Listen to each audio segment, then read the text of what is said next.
good afternoon, good morning, good evening.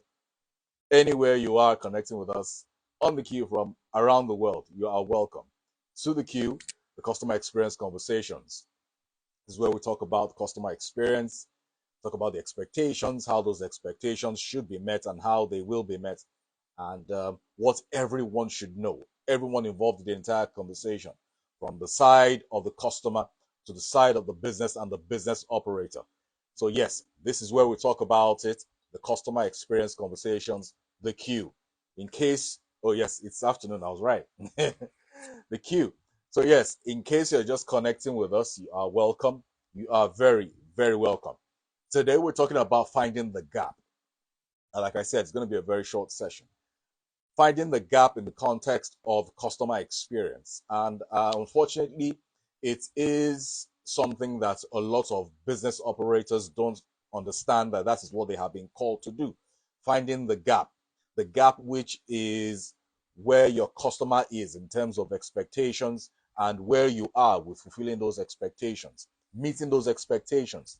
That is where you get to have customer satisfaction. And we have said it here time and time again. That is the surest way to earn customer loyalty.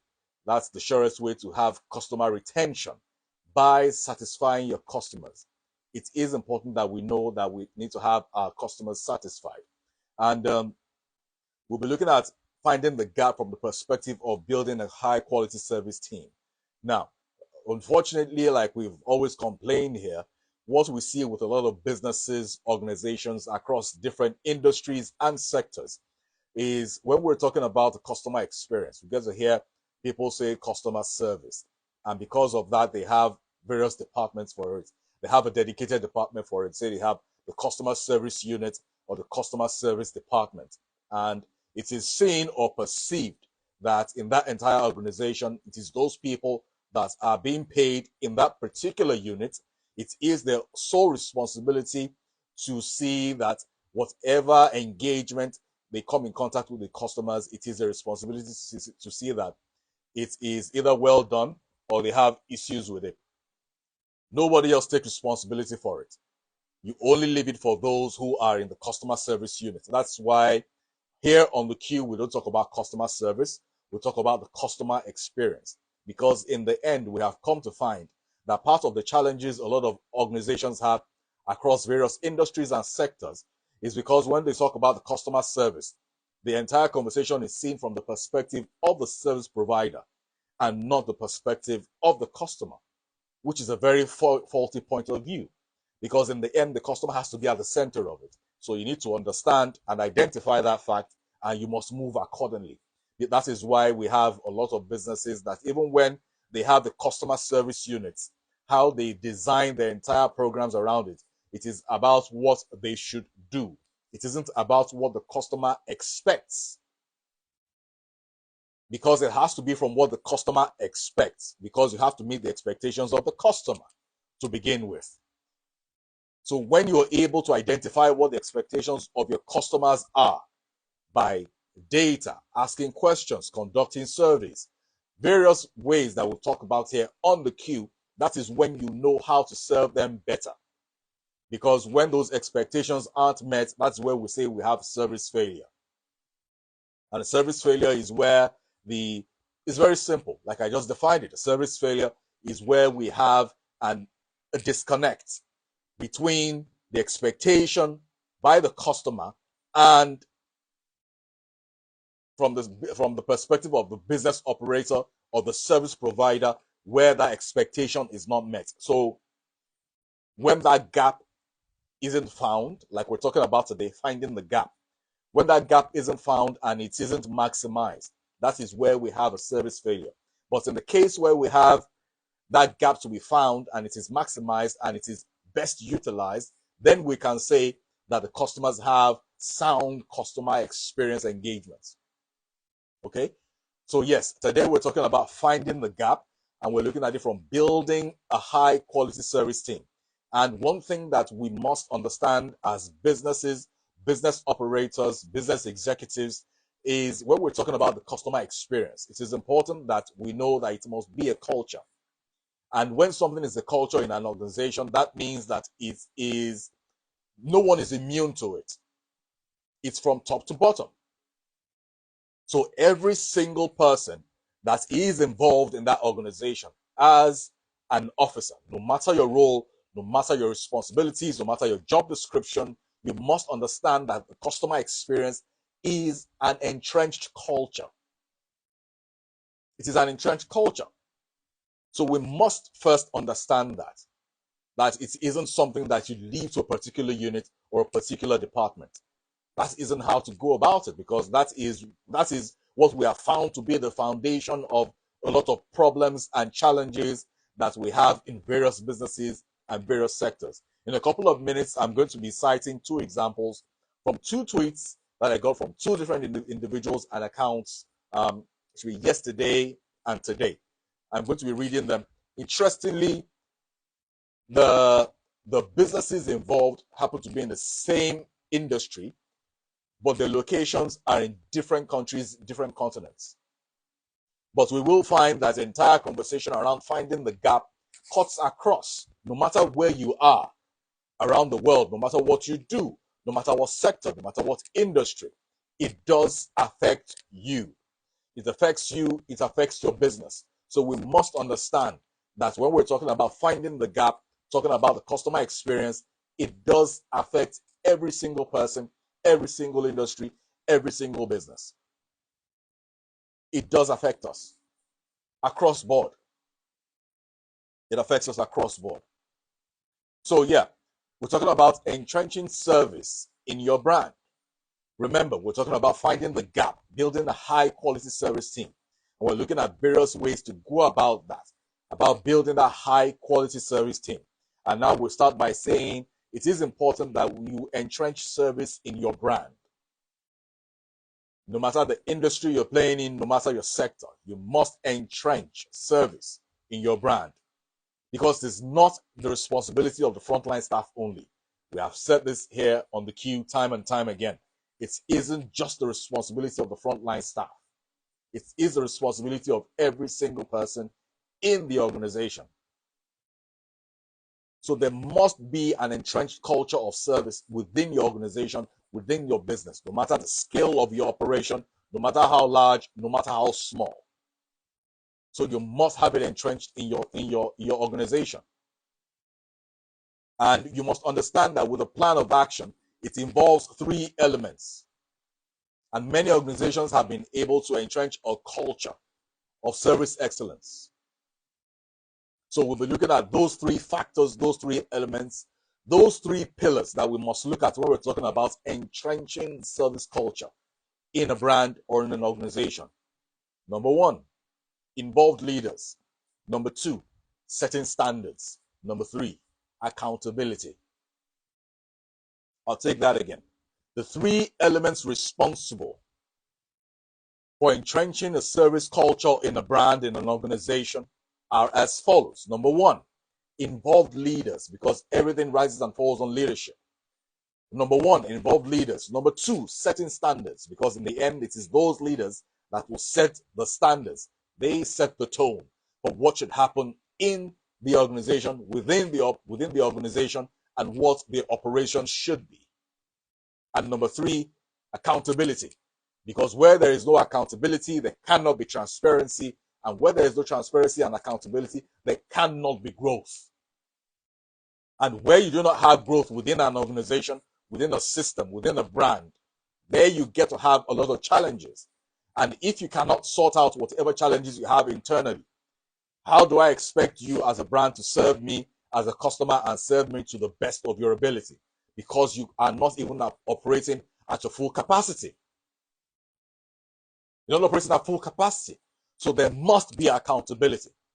There must be accountability across board within an organization, because we have said and we have been able to establish that the customer experience responsibility is the responsibility of every single person within an organization. And the very first element or pillar that we're looking at when we're talking about entrenching a service culture within a brand or within an organization is that it involves leaders, meaning it starts with leaders. Leaders are the ones that they are the ones that are to set the tone. They set the standards. They are the ones that say this is how it should be, but they don't just say this is how it should be. They also show you how it should be. Because in the end, as human beings, we mostly do what we see other people do, especially those that are ahead of us, not necessarily what they say we should do. A lot of people believe that that is only applicable to maybe children or infants. No, it is a basic fundamental human nature that where we have folks who are ahead of us in whatever strata we are, or whatever strata or phase of life that we have found ourselves, we mostly emulate what they do instead of listening to do what they say. Because in the end, it is easier to copy what you see done other than it's being told to you and then you have to execute it on your own. So that is why it is very important that even as business leaders, executives, business operators, business owners, CEOs, whatever title or job description you have, managers, supervisors, line managers, whatever responsibility that you have within an organization, it is important that you know that service entrenchment starts with you. Because where there is a breakdown of it, you must first look at yourself. Ask yourself, are you setting the right examples as a leader? Are you setting the right examples? What we're talking about entrenchment of service within your brand, within your organization. So first, it must be a journey of self-reflection. It must be a journey of self-reflection. You must be able to reflect, look inward and say that very critically, okay, and honestly, can you say that you have been able to set the right examples, you have been able to set the right standards when we're talking about service entrenchment within your organization, within your brand? Okay? So, I mean, it is very clear that we are all leaders one way or the other. No matter how or where we have found ourselves in an organization, we are leaders one way or the other. So no matter whatever your title is, whatever your job description is, you are a leader. So you are responsible. You must be responsible. Because it takes a team to build a culture. It involves a community of people to build a culture. A single individual cannot build a culture alone. And to build a culture, to build a system, it requires cooperation. It requires support. It requires being on the same page, not just being on the same team.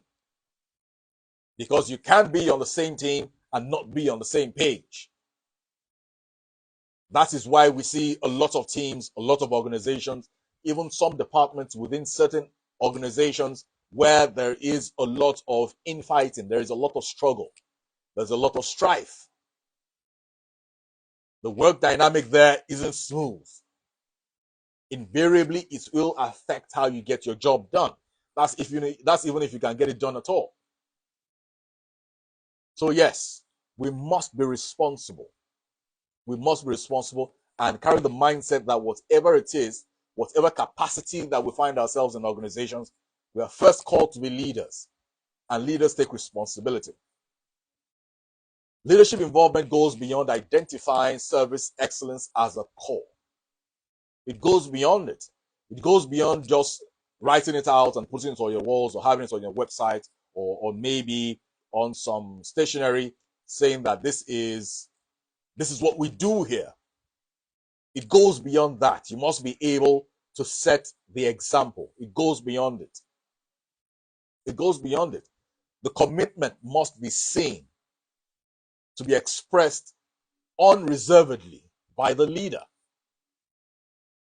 It must be seen. Your followers, in whatever capacity, no matter their number, they must see that you are being deliberate every day and being accountable to the journey of entrenching service within your organization, within your brand. So we must lead the way by being daily role models. It is very important. We must be daily role models.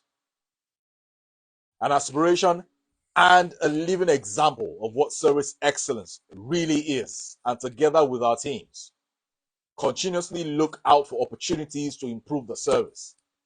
We must first set the examples before we are saying that we're leading our teams or carrying our team members along. It doesn't work that way. It doesn't. The next point, the next element we'll be looking at is entrenching service in organization service standards. Okay. Now, service standards for both internal and external service must be clearly defined. And this would also help if you go back to watch our video from a few weeks ago where we talked about the customer journey map. And the customer journey map, simply put, is a visual representation that is documented that shows the journey of the customer from when they engage your brand.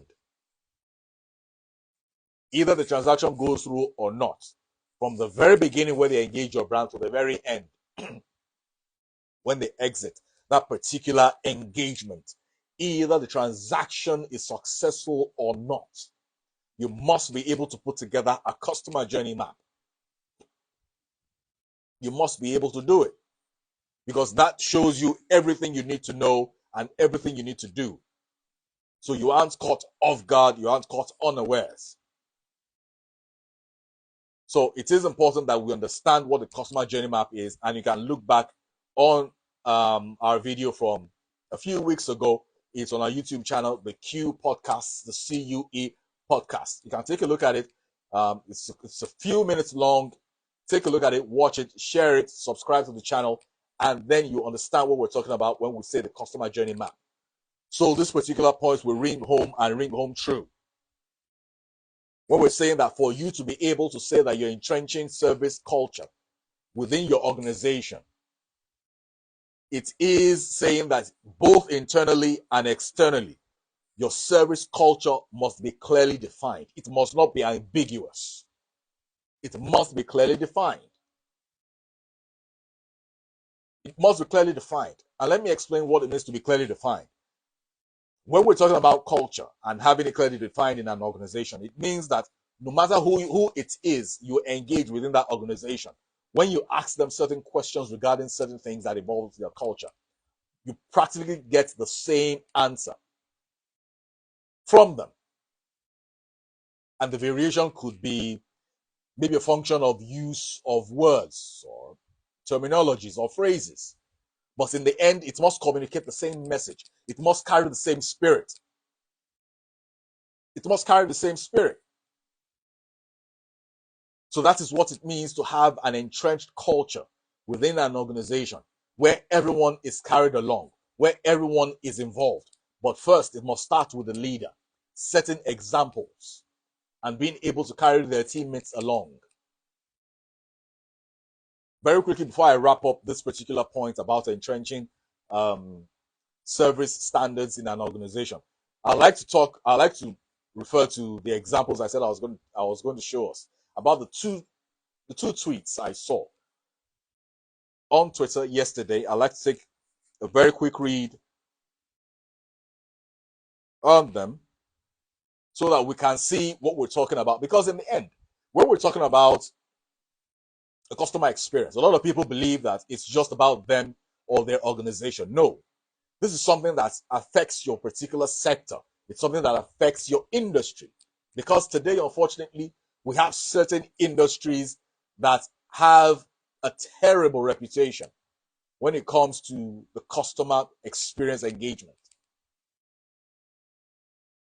Unfortunately, here I can speak for Lagos, Nigeria, where I am right now, that one of such industries or sectors or businesses that is a pain, a major pain for a lot of us who are customers and even for business operators, is the logistics business,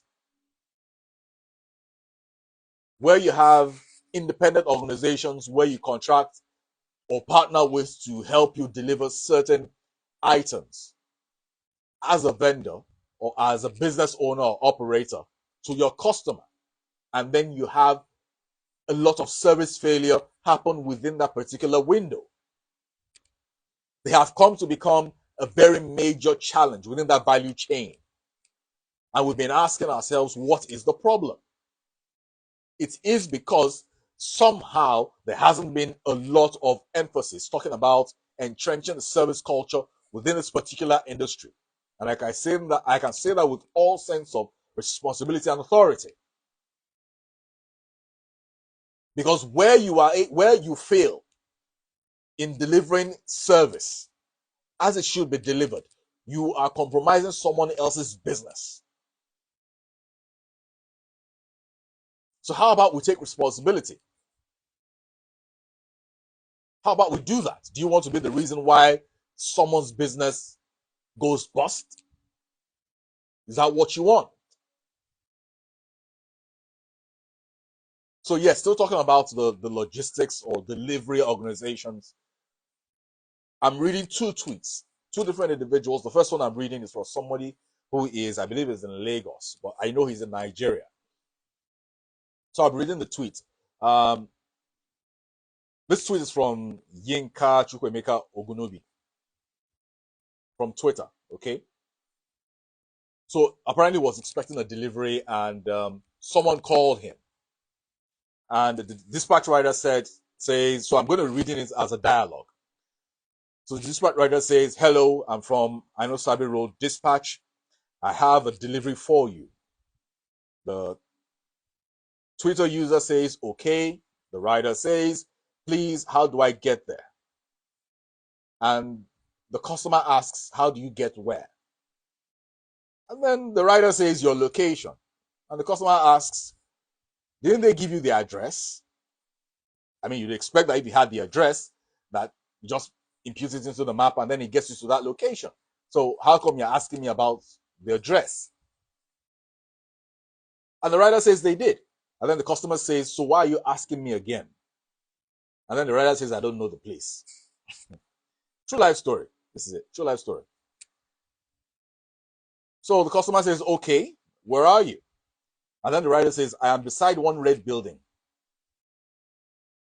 And the customer says, red building, on which street? Any landmark? And then the rider says, yes, there is a granite seller in front. And then the customer says, I mean the name of a building or street. The rider says, okay, I can see one upstairs. Are you the one wearing red cap? And then the customer says, no, I'm not.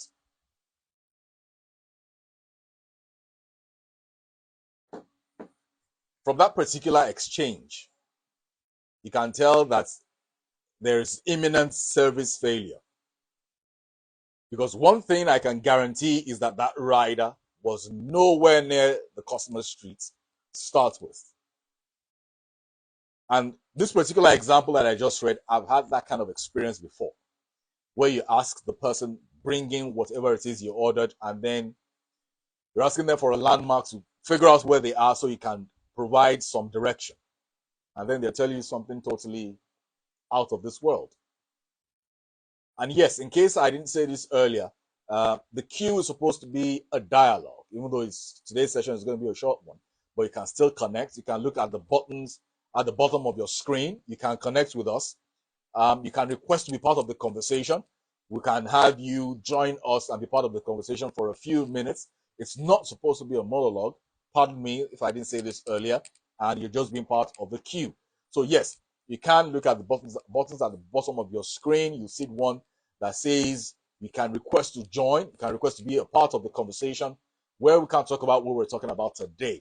You can tell us your experience either as a customer or as a business operator. We'd like to hear from you. We'd like to know what your thoughts are regarding this particular subject of finding the gap. Okay? So very quickly, I'm going to read the second tweet as we coast home, and of course, while we wait for someone to request to be part of the conversation. So this person says, Twitter user Preshi the Blessed. I don't have the handle here properly. So he says, I ordered food on Chowdeck, and the rider delivered something else. And I called to notify him maybe he had delivered someone else's order to me without knowing. He replied, and after confirming I was right, he said I should hold on that he was going to fix it. This rider went back to the vendor to place a complaint for me and also got me my actual order.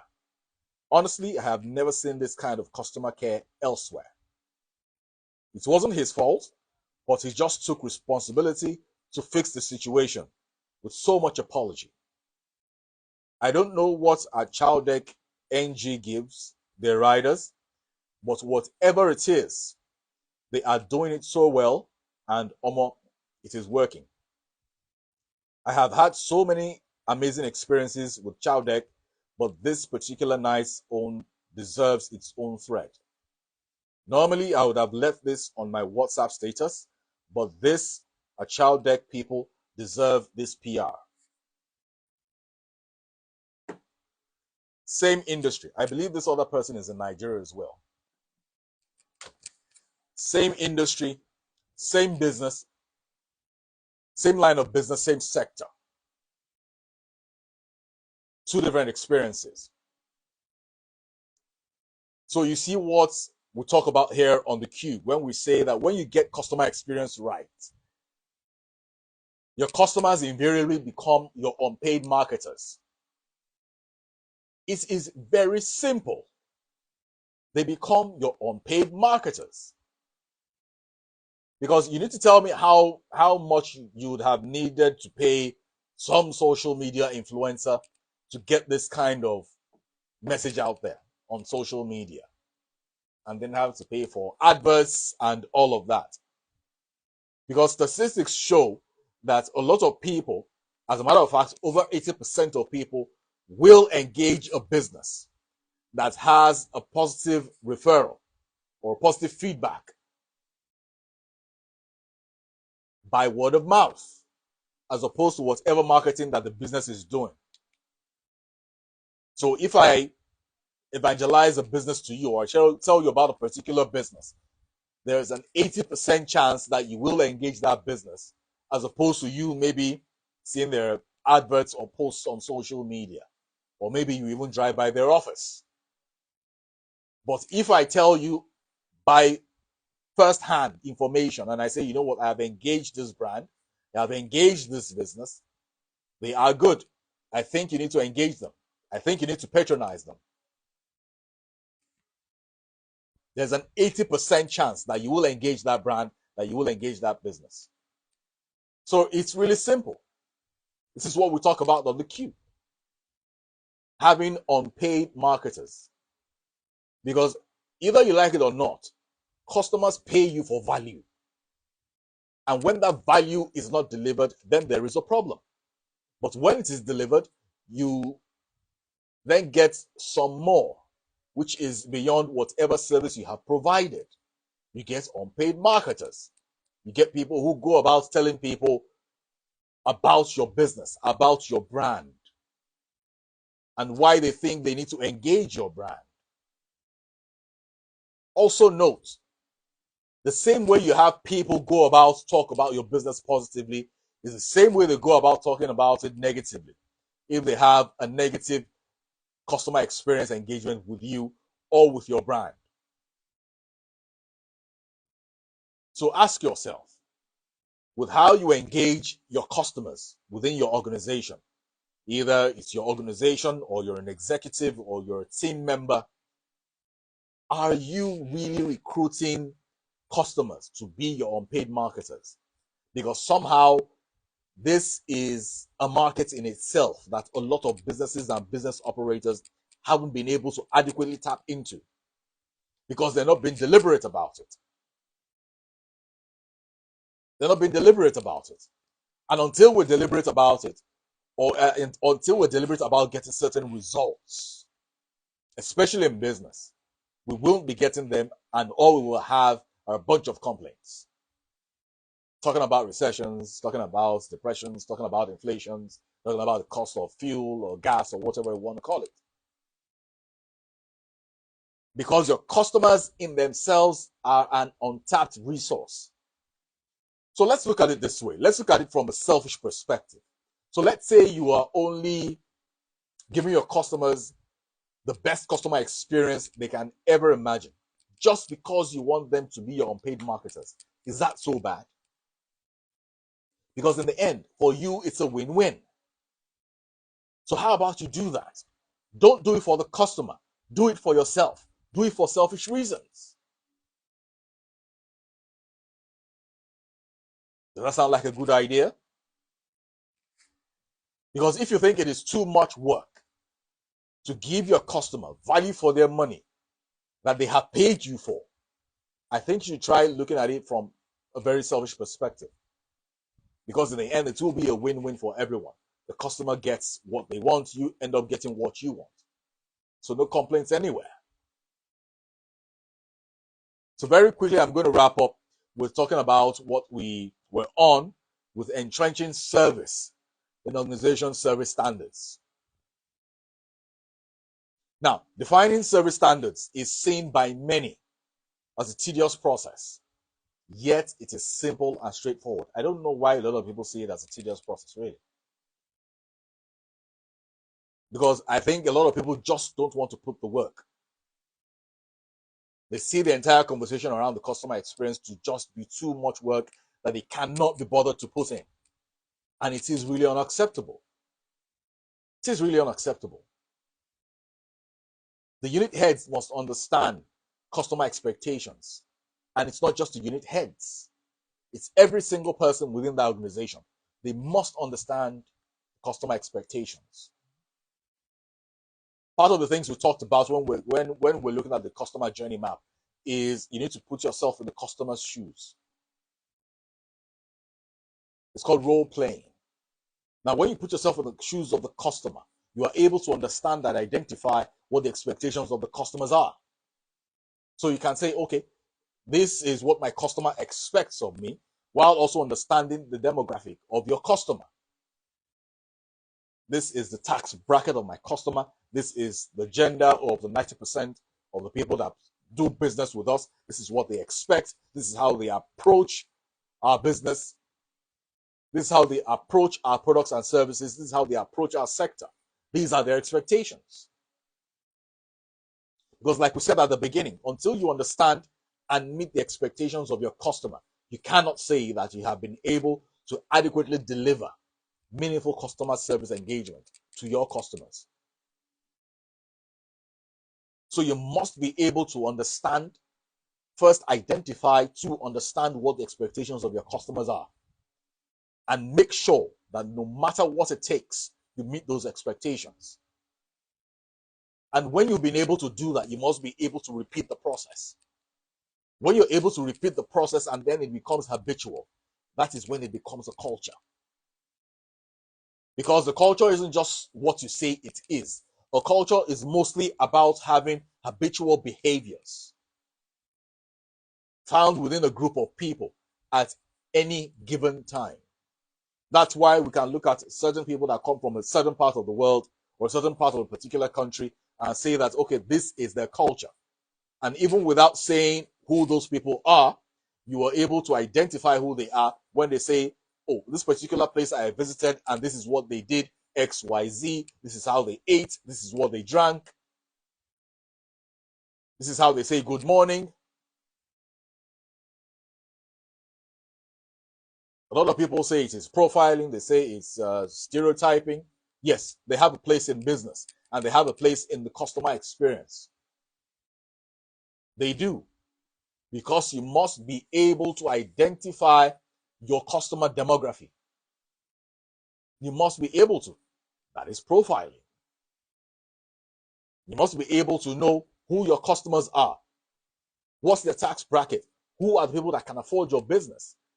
And like we said here time and time again, understanding all these key principles with customer experience aren't just about the customers.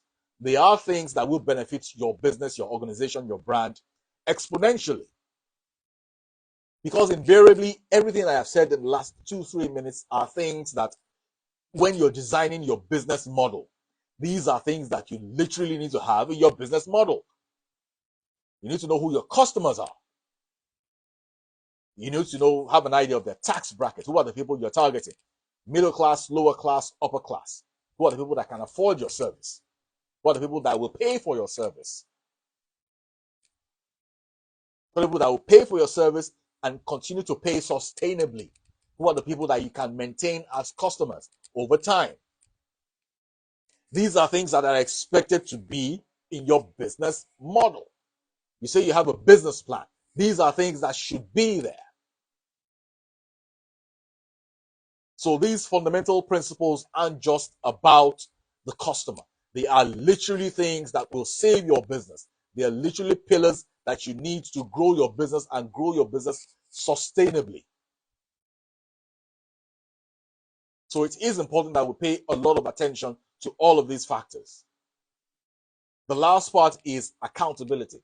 And like we said earlier, accountability starts with the leaders. Every single person must be held accountable.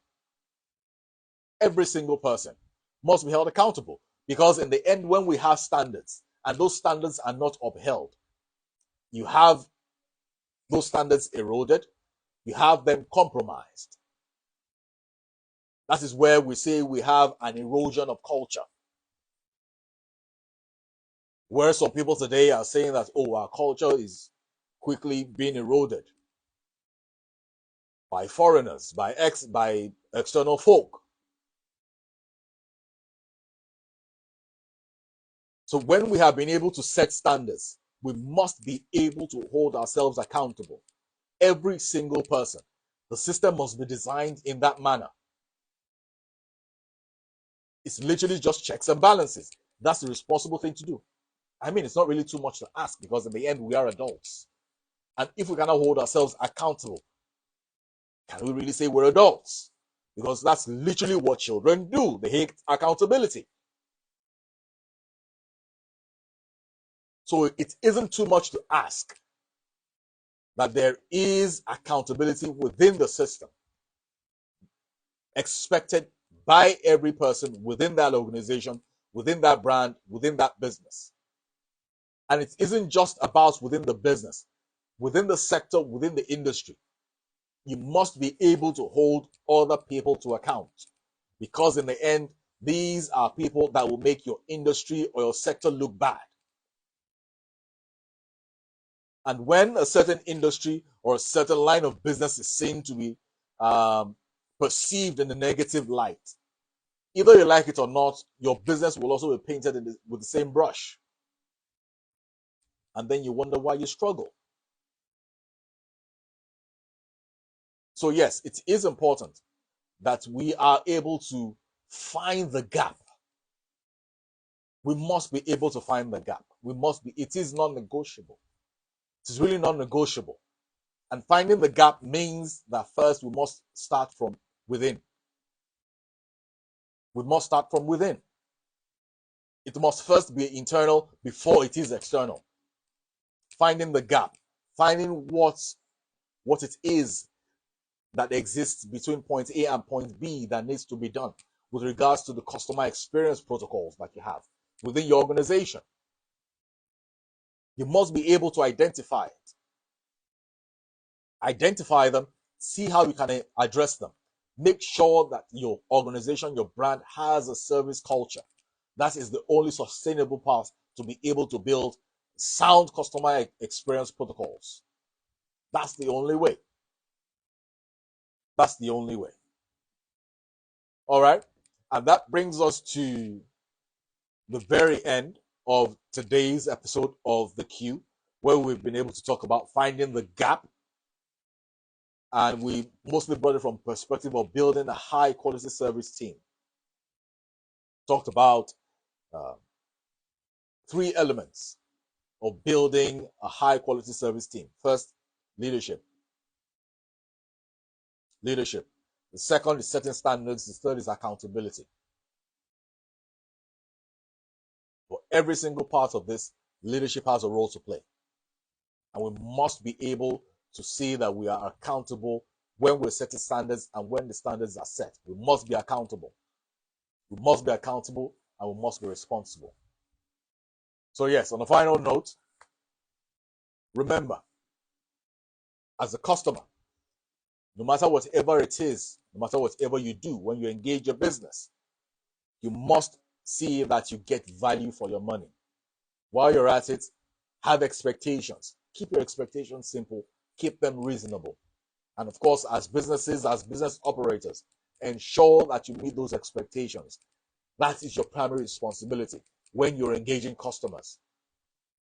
You must see that you meet those expectations so that we can see how we can bridge this divide from both sides of the aisle. This is us finding the gap from both sides of this aisle within the conversations of the customer experience. And we must bridge this gap. We must bridge it. We must bridge it. So thank you very much for being part of today's podcast. If you want to watch back what we've done today, today's episode, or our previous episodes, you can go on our YouTube channel, the Q Podcasts, the CUE Podcasts. Remember to like, share, subscribe, tell a friend to tell a friend that the Q is in town, where we talk about the customer experience from both sides of the aisle. On this platform, we don't just talk about the conversation from one side, we look at it from both perspectives. It is an objective platform so that we can see how we get the best customer experience, either as customers or delivering it to our customers as business operators. Thank you very much as well for connecting. Thank you very much. Enjoy the rest of your day wherever you are in the world. Whether it's morning, afternoon, evening. Thank you very much for being part of the queue. Until next week, same time on this same platform, I remain your host, Dikwo Oyewole. Thank you. Bye-bye.